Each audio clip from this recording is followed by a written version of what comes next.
The most dangerous guy in perhaps all of Europe, but at least in Germany, is this fucking slime.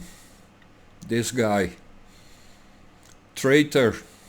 A traitor to the German people. To the German nation. And you out there, German, you keep bending over. Huh? And take it. Fuck's sake. I'm born in Germany. I was always proud of that.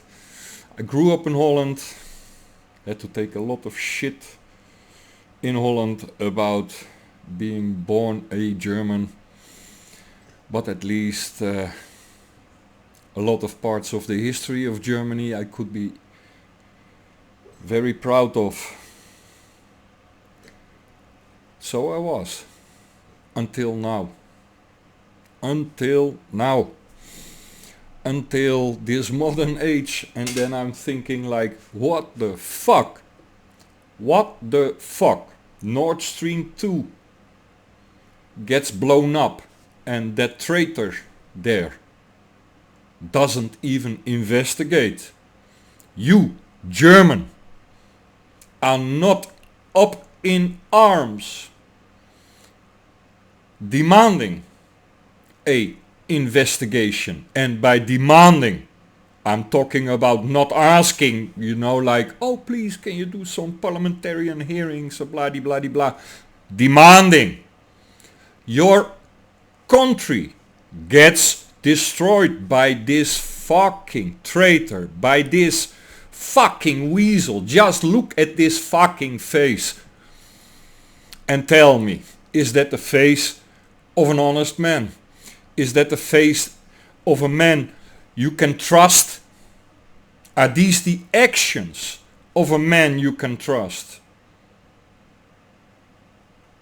I ask you. If it was up to me, that guy would be hanging, publicly executed, just like the Nuremberg trials. So don't give me shit about the death penalty is banished. It's not.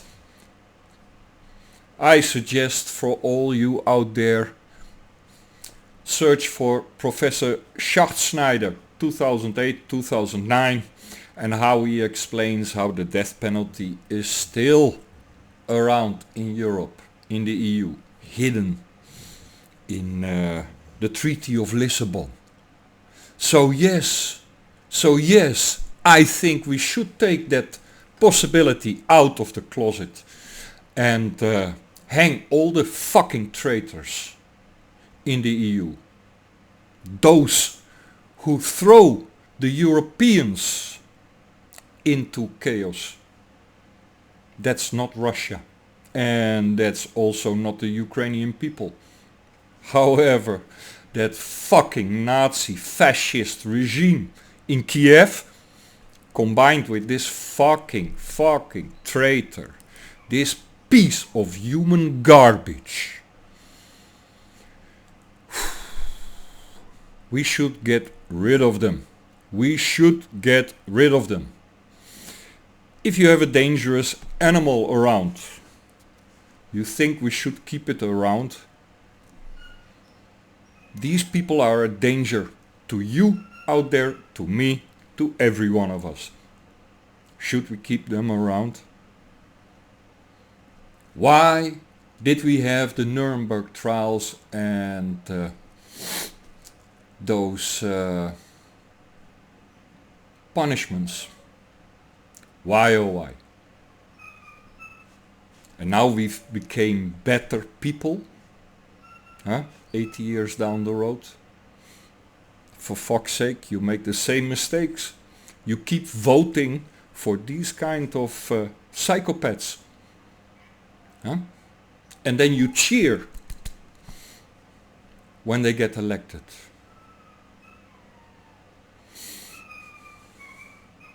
Democracy. Democracy. That means you are the boss. That means also you are responsible for the outcome. Hmm? Taking ownership for your actions or inactions. Where are your actions now in regards to the destruction of Europe, in regards of the destruction of Germany and its economy? And then this weasel dares to say that they will take far-reaching measures next year. Huh? He's afraid they have to do this. Huh? If the Ukraine keeps losing more and more, then he pledges to keep supporting Kiev. That means keep supporting a fascist dictatorship in the Ukraine. That's not for the benefit of the Ukrainian people, nor for the German people. And that guy wants to take away your well-being, your wealth, your economic and social stability. He wants to destroy Germany. Huh? For his puppet masters, because Germany has and is still a occupied country, has been a occupied country after World War II and is still a occupied country. And by the way, the Russians were the only ones who released Germany from being occupied. The Russians, not the Americans and the Brits and the French and the Canadians. No. They still occupy Germany. And yes, ever since my childhood, you know, when you go from elementary school higher up and you learn about the history of World War II, ever since I have a grudge against those Allied forces. Abso-fucking-lutely. Huh? Because I can see how the so-called good guys are not really the good guys. Neither was Hitler a good guy. But for fuck's sure, those allies are not the good guys. It's very obvious now, right? 80 years down the road. Just think of Libya, just think of Syria, just think of Iraq, think of all those places. Democracy. And you out there refusing to take responsibility. It's always that politician's fault, right? It's always those bureaucrats' faults, never yours. Who elects them?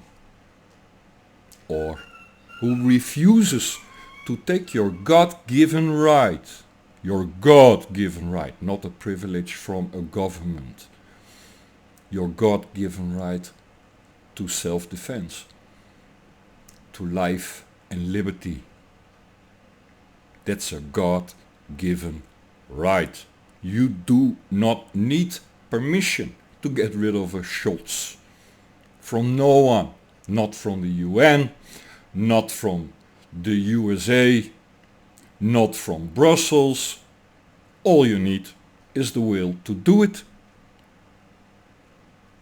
But hey, if you cannot take responsibility for your own actions or inactions, then yeah, you need a master. You need a master. So that master, Scholz, is destroying Germany. And now it's up to you to take action. If it was up to me, yes, for fuck's sure. And the day will come. I'm 100% sure. For years, I'm already 100% sure. The day will come that we will see in Europe, kind of like the War of Independence in the USA, but then in Europe. Yes, I can see that coming. Who knows? Maybe it's needed. I think it's needed. I think it's needed that everywhere in Europe, in every European country, people get together to demand a new constitution in Europe. Since we are already all so much entwined, we cannot break loose of each other. On one hand, they want to sell us the EU as a unit. On the other hand, we are talking about our nationalities, our national interest. At the same time, we have this half-hap democracy in Europe, where you have no influence from your state, if you want to call it like that, to Brussels. You don't have that influence, unlike in the USA, where at least they have these two beautiful articles. The right to bear arms, so you can overthrow your government. That is the reasoning behind the right to bear arms, nothing else. That was the reasoning of the founding fathers, and I totally agree with them, because only a government that fears its people is a government you can trust. Only then. And then the second one, the freedom of speech and assembly and thought and religion and all those beautiful things. And now think of all the censorship going on since the last 3-4 years. It started with that COVID bullshit.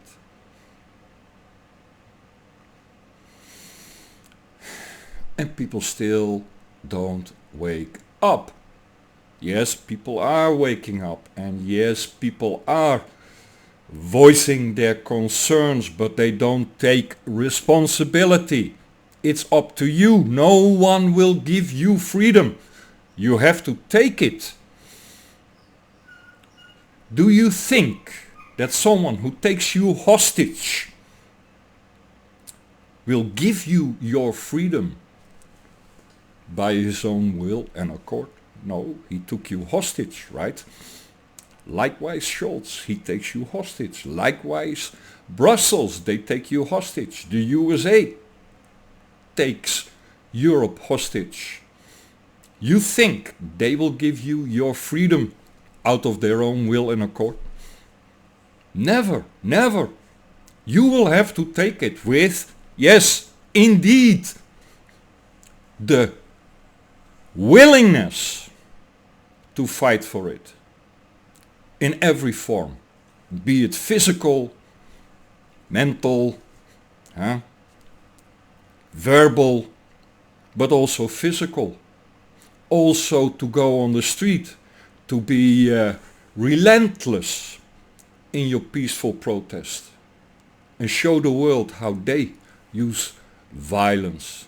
And then the turning point will come, because people at some point will say enough is enough, and now I'm gonna defend myself. I'm gonna fight back, just like you in real life. If you can't take it anymore, if you cannot let people violate you anymore,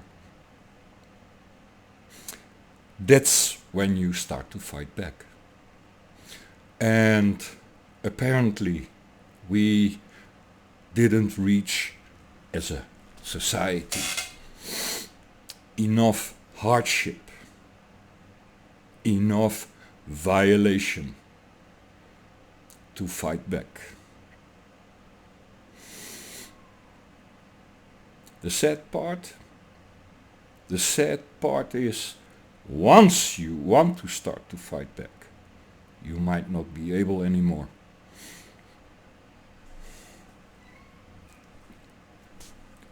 Keep neglecting your duty, and you will keep enjoying these kind of fucking traitors the rest of your life. Have a nice day, YouTube.